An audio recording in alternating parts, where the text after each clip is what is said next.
Can you believe in God and science at the same time? So-called new atheists like Richard Dawkins and scientific materialists like Neil deGrasse Tyson certainly don't think so.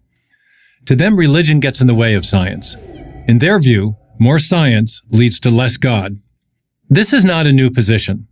It was first expressed over 100 years ago by English physician John Draper in a book titled History of the Conflict Between Religion and Science. Draper, who was deeply influenced by Darwin's then new theory of evolution, regarded organized religion as a direct and existential threat to the advancement of science. As he put it, religion and science are absolutely incompatible. They cannot exist together. Mankind must make its choice. It cannot have both. So are science and religion inevitably in conflict? Have they always been? Well, not exactly. In fact, the giants who established modern science, astronomer Johannes Kepler, chemist Robert Boyle, physicist Sir Isaac Newton, and others, were deeply religious men. They didn't see any conflict between science and religion. On the contrary, they thought that by doing science, they were discovering God's design and revealing it to mankind. Indeed, it's no exaggeration to say that the Judeo-Christian religious tradition led directly to modern science. To back up this claim, Cambridge University historian of science, Joseph Needham, posed a famous why there, why then question. Why there in Europe? Why then in the 16th and 17th centuries? Why didn't modern science start somewhere else before then? After all, the Egyptians erected pyramids. The Chinese invented the compass, block printing, and gunpowder. Romans built marvelous roads and aqueducts. The Greeks had great philosophers. Yet none of these cultures developed the systematic methods for investigating nature that arose in Western Europe during the 16th and 17th centuries. This realization led Needham and other historians of science, such as Ian Barber and Herbert Butterfield, to look for some other X factor to explain why the scientific revolution occurred where and when it did. Here's the conclusion they reached. Only the Judeo-Christian West had the necessary intellectual presuppositions to enable the rise of science. So what were those presuppositions? We can identify three.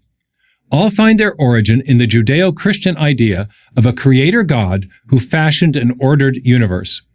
First, the founders of modern science assumed the intelligibility of nature, that nature had been designed by the mind of a rational God, the same God who made the rational minds of human beings. Thus, these men assumed that if they used their minds to carefully study nature, they could understand the order and design that God had placed in the world. Second, they assumed an underlying order in nature. This was best expressed by the philosopher Alfred North Whitehead, who argued there can be no living science unless there is a widespread instinctive conviction in the order of nature, a conviction he attributed to belief in the rationality of God. This idea led to the unprecedented use of mathematics to describe the orderly processes at work in the world. And it inspired the invention of better instruments, such as telescopes and microscopes, to see that order. And third, these founders of modern science presupposed the contingency of nature. This simply means that God had many choices about how to make an orderly world. Just as there are many ways to design a clock, there were many ways that God could have designed the universe.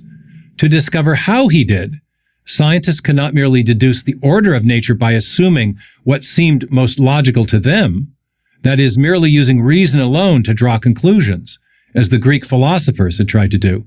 For example, the Greeks thought that since the most perfect form of motion was a circle, they assumed that the planets must have circular orbits, something that Kepler later refuted by careful observation.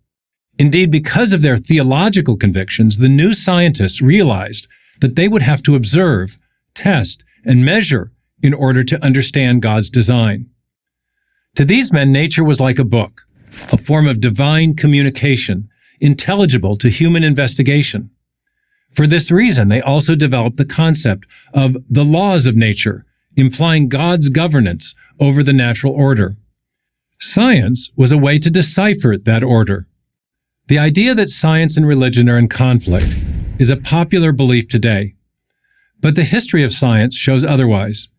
All of us, laymen and scientists alike, owe a great debt to the Judeo-Christian tradition. Without that tradition, we'd be living in a much more primitive world, morally and scientifically. I'm Stephen Meyer, historian and philosopher of science at the Discovery Institute for Prager University.